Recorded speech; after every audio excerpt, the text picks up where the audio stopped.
Friends, आज बाजारों की बात करें तो निफ्टी 50 की बात करें तो वो 0.25% बढ़ करके बंद हुआ और इसके अलावा और जितने भी इंडेक्स से आप बढ़ के बंद होते हुए देखे गए। आज 0.75% निफ्टी नेक्स्ट 50 की बात करें और निफ्टी 100 3.32, निफ्टी 200 0.43, देन निफ्टी 500 0.5 और निफ्टी मिड कैप 1.41 से ज़्यादा निफ्टी 100 यानी मिड कैप में तेज़ी ज़्यादा देखी गई। फ्रेंड्स, 1.23% निफ्टी स्मॉल कैप है। और फिर से विक्स की बात करें, इंडिया विक्स लगातार घटता हुआ और अब ये 14.39 के आसपास आकर के सिमट गया है। कहाँ पर ये 24-26 के रेंज में था 10 दिनों के पहले। मिड कैप स्मॉल कैप में तेजी आज बरकरार रही। इसके अलावा बाकी इंडेक्सेस जो मिड कैप और स्मॉल कैप के थे और उसमें तेजी आप देख सकते हैं ठीक ठाक बनी रही। निफ्टी अब सेक्टोरल इंडेक्स में चलते हैं फ्रेंड्स। तो निफ्टी बैंक 0.38 और ऑटो फ्लैट बंद हुआ और Nifty financial services 0.48%, Nifty financial services 2550 0.73 और इसमें निफ्टी मीडिया जो लगातार बढ़ता हुआ दिख रहा है चुनावों के दौरान और अभी भी 1.89% बढ़ करके बंद हुआ। और उसके बाद जो हाईएस्ट सेकंड हाईएस्ट है आप देखें यहाँ पर पीएसयू बैंक 1.16% ये बढ़ करके बंद हुआ। तो कुल मिलाकर के फ्रेंड्स आज बाजारों में आपको अच्छी खासी लिवाली देखी गई। 1% से ज़्यादा Nifty mid cap mid small cap health care भी बंद हुआ। फ्रेंड्स, अगर बात करें यूरोपियन मार्केट की और अमेरिकन मार्केट की तो वहाँ पर आप अगर S&P 500 के ऊपर नज़र डालें तो ये 0.27% अप रहा और नेस्डेक से यहाँ पर आपको क्लू मिल रहा है, नेस्डेक 0.88% बढ़ा हुआ है। यूरोपियन मार्केट में चलें आप तो यहाँ आपको हरियाली नज़र आ रही है। दोस्तों, आज प्राइमरी मार्केट में इक्सिगो का जो आईपीओ है वो बंद हुआ और आईपीओ में क्या स्थिति रही आखिरी दिन आइए देख लेते हैं। तो आईपीओ में QIB क्वालिफाइड इंस्टीट्यूशनल बायर्स जो हैं उन्होंने ज़बरदस्त रिस्पांस दिखाया। 106 गुना इनका जो सब्सक्रिप्शन है वो रजिस्टर किया गया। आगे बढ़ते हैं, देखते हैं NII कैटेगरी में क्या स्थिति है। वहाँ पर 110 गुना। तो ये इस आईपीओ को ज़बरदस्त रिस्पांस मिलता हुआ नज़र आया है आश्चर्यजनक रूप से। आप देखिए ये रिटेल में क्या रहा, रिटेल में 53 टाइम्स बढ़ करके बंद हुआ। रिटेलर्स थोड़ा सावधान रहे और उसके बाद 98 टाइम्स टोटल ये इशू जो है वो हो गया आपको ओवर सब्सक्राइब्स। इस आईपीओ पर मैंने पूरा कंप्लीट एनालिसिस का एक वीडियो बनाया था फ्रेंड्स, अगर आपको वो वीडियो देखना है तो आप चेकआउट कर सकते हैं। अब हमें इंतजार करना पड़ेगा कि लिस्टिंग किस तरह से होती है और देखना होगा कि एक और नई कंपनी बाजार में किस तरह से लिस्टिंग वाले दिन आपको लिस्ट होते हुए नजर आती है।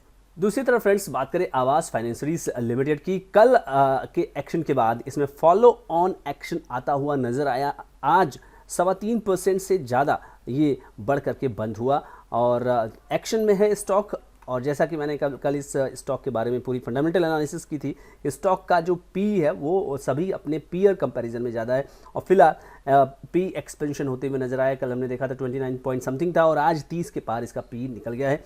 तो वैसे अगर देखा जाए तो ये स्टॉक कुल मिलाकर के आपको अच्छा खासा रिटर्न पहले दिया था अपने आईपीओ के बाद।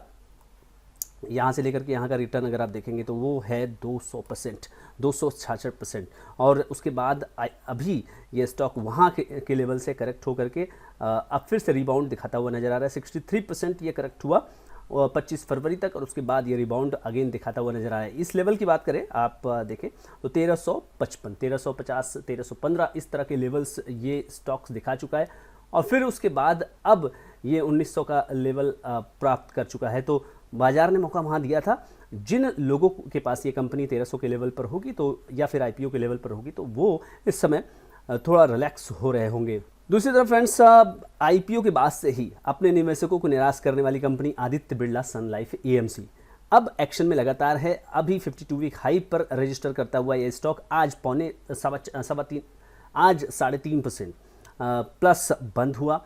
आप देख सकते हैं कि लगातार तेजी आज के दिन बाजार में रही। मैं आपको इसका मैक्सिमम चार्ट दिखाता हूँ और मैक्सिमम चार्ट से आपको सारी कहानी स्पष्ट हो जाएगी।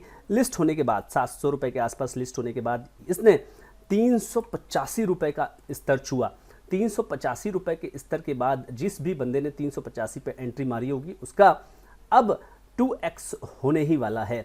अब यहाँ पर आपको देखना है कि 700 रुपये का जो लेवल है उसको कब पार करता है। जैसे ही यहाँ पर 700 रुपये का जो IPO का लेवल फ्रेंड्स ये स्टॉक पार करेगा, तो IPO का लेवल जैसे ही पार करेगा तो इसमें एक अच्छी खासी तेज़ी ज़रूर दिखाई देगी, क्योंकि जो भी लोग वहाँ पर फंसे हैं अगर उनको निकलना होगा तो वो निकल जाएंगे, और अगर नहीं निकलना होगा तो फिर उसके बाद स्टॉक जो है वो एक नए स्काई में जाने की कोशिश करेगा। तो आदित्य बिरला सन लाइफ AMC फ्रेंड्स, अगर आप चाहते हैं कि मैं इस वीडियो का एक फंडामेंटल मैं इस कंपनी का एक फंडामेंटल एनालिसिस करूं तो आप कमेंट में ज़रूर लिखिएगा। इसके अलावा फ्रेंड्स अभी लिस्टेड कंपनी क्रोनोक्स लाइफ साइंसेज के बारे में बात कर लेते हैं। इस कंपनी ने क्या दिया रिटर्न, लास्ट 5 डेज़ की बात करें फ्रेंड्स, लास्ट 5 डेज़ में इसने 11% से कम का रिटर्न दिया हुआ है। लिस्टेड ये कंपनी लिस्ट हुई 165 रुपये पे। ये कंपनी अपने IPO के दौरान, मैं यहाँ पर आपको दिखाता हूँ, इसने 129 रुपये से 136 रुपये के प्राइस बैंड पर शेयर्स ऑफर किए थे, और फिलहाल जो है जो IPO का लेवल था, जितने पर IPO मिला हुआ है उसी पर ये IPO अभी फ़िलहाल घूमता हुआ नज़र आ रहा है। तो आप इस IPO पर, इस कंपनी के क्वालिटी पर नज़र डालते रहें, और अगर ये वीक होता है तो वहाँ पर एक्यूमुलेशन का फेज़ हो सकता है, प्रोवाइडेड दैट की कंपनी का आप पूरा का पूरा बेसिक, पूरा का पूरा फंडामेंटल समझते हो। तो दोस्तों कुल मिलाकर के बाज़ार जो है आज अगेन एक जो डायरेक्शन है वो लेता हुआ नज़र आया, और बाज़ार में जो है चौतरफा जो है आपको तेज़ी देखने को मिली, और बाज़ार अब अलग अलग इवेंट पर तेज़ी से मार्केट जो है वो डिस्काउंट करने के लिए तैयार बैठा है।